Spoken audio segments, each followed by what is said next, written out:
ನಮಸ್ಕಾರ. GTV news ಕನ್ನಡಕ್ಕೆ ಸ್ವಾಗತ. ನಾನು ನಿಮ್ಮ ವೆಂಕಟೇಶ್. ಮಾಗಡಿ ತಾಲೂಕಿನ ತೊರೆರಾಂಪುರ ಗ್ರಾಮದ ಶ್ರೀ ಮುನೇಶ್ವರ, ಶ್ರೀ ಶನೇಶ್ವರ, ಶ್ರೀ ಅಣ್ಣಮ್ಮದೇವಿ ಹಾಗೂ ಶ್ರೀ ಆಂಜನೇಯ ಸ್ವಾಮಿ ದೇವಾಲಯದ ಶಿವರಾತ್ರಿ ಜಾತ್ರಾ ಮಹೋತ್ಸವವನ್ನು ಅದ್ದೂರಿಯಾಗಿ ಆಚರಿಸಲಾಯಿತು. ಭಕ್ತಾದಿಗಳು ಹೆಚ್ಚಿನ ಸಂಖ್ಯೆಯಲ್ಲಿ ಶಿವರಾತ್ರಿ ಜಾತ್ರಾ ಮಹೋತ್ಸವದಲ್ಲಿ ಭಾಗಿಯಾಗಿ ದೇವರುಗಳ ದರ್ಶನ ಪಡೆದರು.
ನಮಸ್ತೆ. ಇವತ್ತು ತೊರೆರಾಂಪುರದಲ್ಲಿರ್ತಕ್ಕಂಥ ಶರಣಮ್ಮನ ದೇವಸ್ಥಾನಕ್ಕೆ ತಾವು ಬಂದಿದ್ದೀರಾ. ಪೂಜಾ ಕಾರ್ಯಕ್ರಮದಲ್ಲಿ ಜಾತ್ರೆಯಲ್ಲಿ ಕೂಡ ಭಾಗವಹಿಸಿದ್ದೀರಾ. ತಾವು ಇಲ್ಲಿಗೆ ಬಂದ ಮೇಲೆ ತಮಗೇನೆಲ್ಲ ಒಳ್ಳೆಯದಾಗಿದೆ? ನಮ್ಗೆ ಏನೇನು ಸಂಕಲ್ಪ ಮಾಡ್ಕೊಂಡಿದ್ದೀವೋ, ನಮ್ಮ ಏನು ಮನಸ್ಸು ಹೆಚ್ಚೆ ಇದೆಯೋ ಅದೆಲ್ಲ ನಮಗೆ ಪೂರ್ಣವಾಗಿದೆ. ಒಳ್ಳೆಯದಾಗಿದೆ ನಮ್ಗೆ ಇಲ್ಲಿ ಬಂದಿದ್ದರಿಂದ. ನನ್ನ ಅನಿಸಿಕೆ ಏನಂದರೆ, ಜನಕ್ಕೆ ಬಂದರೆ ಅವ್ರಿಗೂ ಒಂದು ಒಳ್ಳೆಯದಾಗುತ್ತೆ. ಬಂದು ಸಂಕಲ್ಪ ಮಾಡಿಕೊಂಡು ಅವ್ರ ಮನೋ ಇಚ್ಛೆನ ಒಂದು ದೇವ್ರ ಮುಂದೆ ಇಟ್ಟು ಎಲ್ಲ ಅವ್ರದ್ದು ಮನೋ ಇಚ್ಛೆ ಪೂರ್ತಿ ಆಗುತ್ತೆ ಅನ್ನೋದು ನನ್ನ ಭಾವನೆ. ಎಷ್ಟು ವರ್ಷದಿಂದ ಬರ್ತಾಯಿದ್ದೀರಾ? ನಮಗೆ 20 ವರ್ಷದಿಂದ ಪರಿಚಯ ಇದ್ದಾರೆ. ನಾವು ಬರ್ತಾಯಿದ್ದೀವಿ, ಅವಾಗವಾಗ ಬರ್ತಾ ಇರ್ತೀವಿ. ಇಲ್ಲಿಂದ ಬರ್ತೀರಾ? ಮಾಗಡಿಯಿಂದ ಬರೋದು. ಯಜಮಾನ್ರೆ, ನೀವು ಕೂಡ ಇವತ್ತು ತೊರೆರಾಂಪುರದಲ್ಲಿ ನಡೀತಕ್ಕಂಥ ಶರಣಮ್ಮನ ದೇವರ ಜಾತ್ರಾ ಮಹೋತ್ಸವದಲ್ಲಿ ಭಾಗಿಯಾಗಿದ್ದೀರಾ. ತಮ್ಮ ಅನಿಸಿಕೆ ಏನು ಸರ್? ನಾನು ಅನಿಸಿಕೆ ಅಂದರೆ ಈ ಸ್ವಾಮಿಗೆ ಮೊದಲನೇ ಭಕ್ತನೇ ನಾನು. ಇವನು ಎಲ್ಲೋ ಇದ್ದವನು ನಾನು ತಂದು ಇವತ್ತಿನ ದಿನ ಇಲ್ಲಿ ಕುಂಡ್ರಸೋಕ್ಕೆ ದಾರಿ ಮಾಡಿಕೊಡು ಅಂತ ಅಂದವನು ನಾನೇ. ಆವತ್ತಿನಿಂದ ಇವತ್ತಿನವರೆಗೂ ನಾನು ಸುಮಾರು 40 ವರ್ಷದಿಂದಲೂ ಇದ್ದೀನಿ ಸ್ವಾಮಿಗೆ. ಅವನ ಕೃಪೆಯಿಂದ ನಮಗೆಲ್ಲ ಸೌಖ್ಯ ಸಂತೋಷ ಸಿಕ್ಕಿದೆ. ಎಲ್ಲ ಸೌಖ್ಯವಾಗೂ ಇದ್ದೀವಿ. ಅವನಿಂದ ಎಲ್ಲ ಭಕ್ತರೂ ಕೂಡಿಸ್ತಾವಂತಕ್ಕೆ ಇವತ್ತಿನ ದಿನ ಈ ಮಟ್ಟಕ್ಕೆ ತಂದು ನಿಲ್ಸಿದ್ದೀವಿ. ಎಷ್ಟು ವರ್ಷದಿಂದ ಬರ್ತಾ ಇದ್ದೀರಾ ತಾವು? ನಾನು 40 ವರ್ಷ ಆಗಿದೆ ಸ್ವಾಮಿ. 40 ವರ್ಷ. ಯಾವ ಊರು? ಇಲ್ಲಿ ಪಕ್ಕ ಬ್ಯಾಡರಳ್ಳಿ ಅಂತ. ನಿಮ್ಮ ಹೆಸರು? ನನ್ನ ಹೆಸರು ಶಿವರುದ್ರಯ್ಯ. ಸುಂದರ ಪರಿಸರದ ನಡುವೆ ಬೆಳಗುಂಬ ಗ್ರಾಮ ಪಂಚಾಯತಿ ವ್ಯಾಪ್ತಿಯ ತೊರೆರಾಂಪುರದಲ್ಲಿ ಶಕ್ತಿ ದೇವತೆ ಶನಿಮಾತ್ಮ ನೆಲೆಸಿದ್ದಾರೆ. ಮಾತೃಶ್ರೀ ದೇವತೆಗಳು ಇದೆ. ಇಲ್ಲಿನ ವೈಶಿಷ್ಟ್ಯ ಏನು? ಇಲ್ಲಿನ ವೈಶಿಷ್ಟ್ಯ ಏನು ಅಂದರೆ, ಬಂದಂಥ ಭಕ್ತಾದಿಗಳಿಗೆ ಅವ್ರು ಏನು ಬೇಡ್ಕೋತಾರೋ ಆ ಕೋರಿಕೆ ಖಂಡಿತವಾಗಲೂ ನೆರವೇರುತ್ತೆ. ಇಲ್ಲಿ ಯಾವುದೇ ಕಾರಣಕ್ಕೂ ಹಿನ್ನಡೆ ಆಗಲ್ಲ. ಅವರು ಏನು ಅಂದ್ಕೊಂಡು ಸಂಕಲ್ಪ ಮಾಡ್ಕೊಂಡು ಹೋಗ್ತಾರೆ, ಆ ಸಂಕಲ್ಪ ಖಂಡಿತ ನೆರವೇರ್ತದೆ. ನಾವು ಏನು ಅಂದ್ಕೊಂಡಿದ್ವಿ, ನನ್ನ ಕುಟುಂಬದಲ್ಲಿ ನನ್ನ ಮಕ್ಕಳು ಮೊಮ್ಮಕ್ಕಳು ನಾವು ದಾಂಪತ್ಯಗಳು ಎಲ್ಲರೂ ಚೆನ್ನಾಗಿದ್ದೇವೆ, ನಮಗೇನು ತೊಂದರೆ ಏನಿಲ್ಲ. ಏನೇ ಕಷ್ಟ ಬಂದಾಗ ಇವನ ಹತ್ರ ಬಂದು ಕೇಳಿಕೊಂಡು ಸಂಕಲ್ಪ ಮಾಡ್ಕೊಂಡು ಹೋದರೆ ಅದು ನನಗೆ ಖಂಡಿತ ಇಲ್ಲಿಂದ ನಾನು ಮನೆಗೆ ಹೋಗೋಷ್ಟೊತ್ತಿಗೆ ನನಗೆ ಅದು ಸಾಲ್ವ್ ಆಗಿರ್ತದೆ. ಒಂದು ಇಲ್ಲ ಬಂದಂಥ ಭಕ್ತಾದಿಗಳು ಯಾರಿಗೂ ತೊಂದರೆ ಅಂತೂ ಆಗಿಲ್ಲ, ಚೆನ್ನಾಗಿ ನಡ್ಕೊಂಡು ಹೋಗ್ತಾ ಇದ್ದಾರೆ. ನಾವು ಭಕ್ತಾದಿಗಳನ್ನೆಲ್ಲ ಸೇರಿಸ್ಕೊಂಡು ಅವತ್ತಿಂದ ಇಲ್ಲಿವರೆಗೂ ಈ ಶಿವರಾತ್ರಿ ಜಾತ್ರೆನ ನಾವು ನಡ್ಸ್ಕೊಂಡು ಹೋಗ್ತಾ ಇದ್ದೀವಿ. ಇಲ್ಲಿ ತಿಮ್ಮಕ್ಕನವರು ನಮ್ಮನ್ನೆಲ್ಲ ಮಕ್ಕಳ ಥರ ನೋಡಿಕೊಂಡು ಬಂದಂಥ ಭಕ್ತಾದಿಗಳನ್ನ ಯಾರಿಗೂ ಕೂಡ ತೊಂದರೆ ತಾಪತ್ರದಂತೆ ಸ್ವಂತ ಮಕ್ಕಳ ಥರ ಅವರು ಕುಟುಂಬದವರು ಬಂದಂಥ ಭಕ್ತಾದಿಗಳನ್ನ ಸ್ವಂತ ಮಕ್ಕಳ ಥರ ನೋಡಿಕೊಂಡು ಅವ್ರನ್ನ ಇಲ್ಲಿ ಏನು ಪೂಜೆ ಪುನಸ್ಕಾರ ಇರ್ಬೋದು ಮತ್ತೊಂದಿರ್ಬೋದು ಯಾವುದಕ್ಕೊಂದು ಅವಕಾಶ ಕೊಟ್ಕೊಂಡು ಅದನ್ನು ನಡ್ಸ್ಕೊಂಡು ಹೋಗ್ತಾ ಇದ್ದಾರೆ. ತೊರೆರಾಂಪುರದಲ್ಲಿ ನೆಲೆಸಿರ್ತಕ್ಕಂಥ ಭವರೋಗ ನಿವಾರಕ ಹೌದು ಶನೇಶ್ವರ ಸ್ವಾಮಿ ಭಕ್ತಾದಿಗಳಿಗೆ ಕರುಣೆಯನ್ನು ಪ್ರಸಾದಿಸಲಿ ಅಂತೇಳಿ. ಇಲ್ಲ, ನಾನು ಹಾಗೇನೆ, ನಾನು ಎಲ್ಲೋ ಮಾಗಡಿ ಬಸ್ ಸ್ಟಾಪಲ್ಲಿ ಕೂತಿದ್ದವನು, ಯಾರೋ ಒಬ್ಬರು ಕರ್ಕೊಂಬಂದು ನನ್ನ ಈ ಜಾಗ ಬಿಟ್ಟರು. ಈ ಜಾಗ ಬಿಟ್ಟಾಗ ಏನಾಗ್ತು ಅಂದರೆ ನಾನು ಹಂಗೆ ಕಂಟಿನ್ಯೂ ನಡ್ಕೊಂಡು ಬರ್ತಾಯಿದ್ದೆ. ಇದನ್ನು ಆಮೇಲೆ ಒಂದಿನ ಸ್ವಾಮಿ ಕೇಳ್ಕೊಂಡ, ಏನಪ್ಪ ಇದು ಚಿಕ್ಕದು ಕಣೋ ಗುಡಿ, ಜನ ಭಕ್ತರು ಜಾಸ್ತಿ, ಮಳೆ ಬಂದರೂ ತೊಂದರೆ ಆಗ್ತದೆ ಅಂತ ಕೇಳಿದಾಗ ಏನು ಮಾಡೋಕ್ಕಾಗುತ್ತಪ್ಪ, ನಾನೊಬ್ಬ ನನ್ನ ಕೈಲಿ ಏನಾಗುತ್ತೆ ಅಂದೆ. 31 ದಿನದಲ್ಲಿ ಈ ದೇವಾಲಯ ನೀನು ಕಟ್ತೀಯ, ನಿನಗೆ ನಾನು ಸಹಕಾರ ಕೊಡ್ತೀನಿ, ಭಕ್ತಾದಿಗಳನ್ನ ಸಪೋರ್ಟ್ ಕೊಡ್ತೀನಿ ಅಂತ ಅವತ್ತು ಏನು ಭೀಮ್ ಅಮಾವಾಸ್ಯೆ ದಿನ ನನಗೆ 2013ರಲ್ಲಿ ನಮಗೆ ವಾಗ್ದಾನ ಕೊಟ್ಟರು. ಆವಾಗ ಅವ್ರ ಮಗ ನಾನಿಬ್ಬರು ಕೂತು ಮಾತಾಡ್ದು, ಲೋಕೇಶ್ ಅಂತವರು ಮಾತಾಡಿದಾಗ ಆಯ್ತು ಬಿಡಪ್ಪ ಅಣ್ಣ ಮಾಡೋಣ ಅಂದ. ಆಯ್ತಪ್ಪ ಮಾಡೋಣ ನಡಿಯೋ ಅಂದೆ. ಆವಾಗ ಯಾರೋ ಭಕ್ತಾದಿಗಳು ಕೇಳಿದಾಗೆಲ್ಲ ಸಹಕಾರ ಕೊಟ್ಟರು.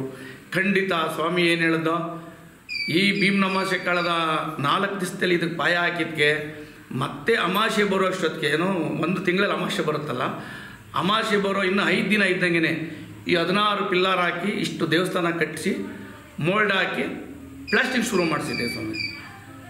ಅಷ್ಟಂತೂ ಸತ್ಯ. 3 ತಿಂಗಳಿಗೆ ಇದನ್ನು ಗುರುಪ್ರವೇಶ ದೇವಸ್ಥಾನ ಓಪನ್ ಮಾಡಿಸ್ದೆ.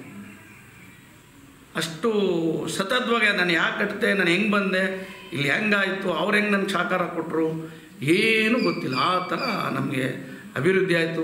ಕೇಳಿದಂಥ ಭಕ್ತಾದಿಗಳು ಯಾರೂ ಇಲ್ಲ ಆಗಲಿಲ್ಲ ನೋಡಿ. ಈ granite Bidadi Renukamba hotel owner Shridhar ಅಂತ ಅವ್ರು ಕೊಡಿಸಿದ್ರು. ಆ ವಾಸ್ಕಲ್ ಒಬ್ಬರು ಬೆಂಗಳೂರಿನವ್ರು ಕೊಡಿಸಿದ್ರು. ಹೀಗೆ ಅನೇಕ ಸಿಮೆಂಟ್ ಇರ್ಬೋದು, ಕಬ್ಬಣ ಇರ್ಬೋದು, ಯಾರೋ ಒಬ್ಬೊಬ್ಬರು ಭಕ್ತಾದಿಗಳು ಕೊಡಿಸಿದ್ರು ಸ್ವಾಮಿ. ಕೊಟ್ಟದ ಮೇಲೆ ಟಕ ಟಕ ಕೆಲಸಗಳಾಯಿತು. ಏನು ತೊಂದರೆ ಇಲ್ಲ. ಇಲ್ಲಿ ಭಕ್ತಾದಿಗಳು ಬಂದು ಅವರು ಏನು ಕಷ್ಟಾದ ಕೋರಿಕೆ ಮಾಡಿಕೊಂಡ್ರೆ ಖಂಡಿತ ಅವ್ರಿಗೆ ನೆರವೇರುತ್ತೆ, ಏನು ತೊಂದರೆ ಇಲ್ಲ ಸ್ವಾಮಿ ಆಗ್ತದೆ. ಅವರೇ, ನೀವು ಕೂಡ ಈ ಶನಿಮಾತ್ಮನ ತೊರೆರಾಂಪುರದಲ್ಲಿರ್ತಕ್ಕಂಥ ಶನಿಮಾತ್ಮನ ದೇವಸ್ಥಾನದ ಜಾತ್ರೆಗೆ ಬಂದಿದ್ದೀರಾ. ತಾವು ಎಷ್ಟು ವರ್ಷದಿಂದ ಬರ್ತಾ ಇದ್ದೀರಾ? ತಮ್ಗೆ ಏನೆಲ್ಲ ಅನುಕೂಲ ಆಗಿದೆ ಇಲ್ಲಿಗೆ ಬಂದ ಮೇಲೆ? ನಾವು ಸುಮಾರು ಒಂದು 5 ವರ್ಷದಿಂದನೂ ಬರ್ತಿದ್ದೀವಿ. ಸೊ ಒಂದೇನು ಹೇಳಬೇಕು ಅಂದರೆ, ಯಾವುದೇ ದೇವರಾಗಲಿ ನಂಬಿಕೆಯಿಂದ ಬಂದು ನಾವು ನಂಬಿಕೆ ಇಟ್ಟು ನಾವು ದೇವರಲ್ಲಿ ನಂಬಿದ್ರೆ ಎಲ್ಲನೂ ಆಗುತ್ತೆ. ನಾವಿಲ್ಲಿ ಬಂದಮೇಲೆ ಎಲ್ಲನೂ ಒಳ್ಳೆಯದಾಗಿದೆ. ನಮ್ಮ ಮನೇಲಿ ಇದ್ದಂಥ ಕೆಲವೊಂದು ಪ್ರಾಬ್ಲಮ್ಸು, ಮನಿ ಪ್ರಾಬ್ಲಮ್ಸು ಏನೇ ಇದ್ದರೂ ಇಲ್ಲಿ ಸಾಲ್ವ್ ಆಗುತ್ತೆ. ಒಂದು ನಂಬಿಕೆ ಇಟ್ಟು, ಯಾರೋ ಹೇಳ್ತಾರೆ ಅಂತ ಬರಬೇಡಿ, ನಂಬಿಕೆ ಇಟ್ಟು ಬಂದು ಒಂದ್ಸಲಿ ನೀವು ನೋಡಿ, ಅದರಿಂದ ನಿಮಗೇನು ಉಪಯೋಗ ಆಗುತ್ತೆ ಅದು ನಿಮಗೆ ಗೊತ್ತಾಗುತ್ತೆ. ನಮ್ಮ ಮನೇಲಿ ನಮ್ಮ ಅಮ್ಮಂಗೆ ಬ್ಯಾಕ್ ಪೈನ್ ತುಂಬಾ ಇತ್ತು, ಆಪ್ರೇಷನ್ ಎಲ್ಲ ಮಾಡಿಸ್ಬೇಕು ಅಂತ ಹೇಳಿದರು.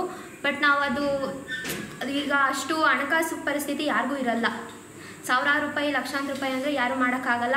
ಸೊ ನಾವೇನೋ ಒಂದು ನಂಬಿಕೆ ಇಟ್ಟು, ಯಾರೋ ಹೇಳಿದ್ರು ಹಿಂಗೆ ಗೊತ್ತಿರೋರು ಅಂತ ದೇವಸ್ಥಾನಕ್ಕೆ ಬಂದು ಕೇಳಿಕೊಂಡು ಇವತ್ತು ನಾವು ಅಮ್ಮನ ನಿಲ್ಲಿಸಿ ಏನೋ ಎಲ್ಲರ ಥರನೂ ಅವರು ಇರೋ ಥರ ಮಾಡಿದ್ದಾರೆ ದೇವರು. ನನಗೆ ಅದೊಂದು ನಂಬಿಕೆಯಿಂದ ನಾವೆಲ್ಲ ಥರದಲ್ಲೂ ದೇವ್ರಿಗೆ ಆವತ್ತಿಂದನೂ ನಡ್ಕೊತಾ ಇದ್ದೀವಿ. ಎಲ್ಲಿಂದ ಬರ್ತೀರಾ?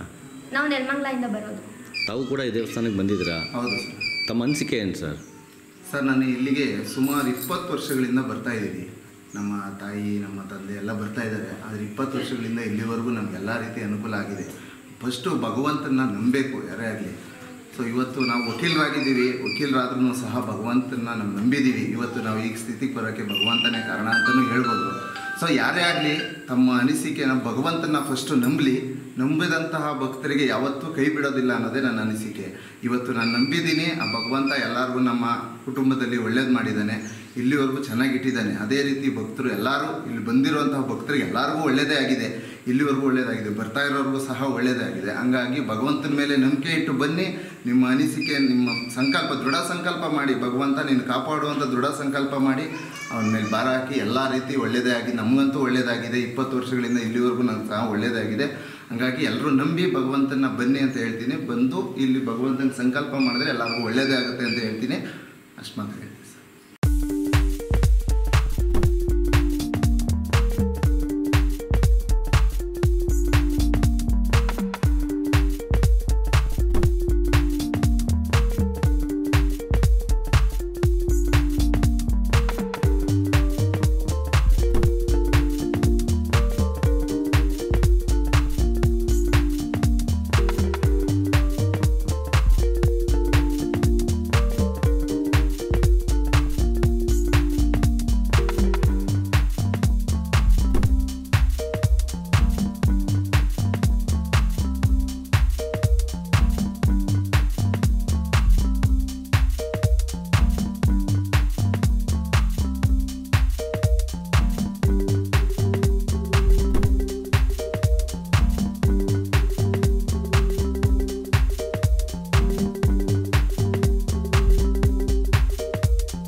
ಇದು ಇವತ್ತಿನ ಮಾಗಡಿಯ ಸುದ್ದಿ ಸಮಾಚಾರ.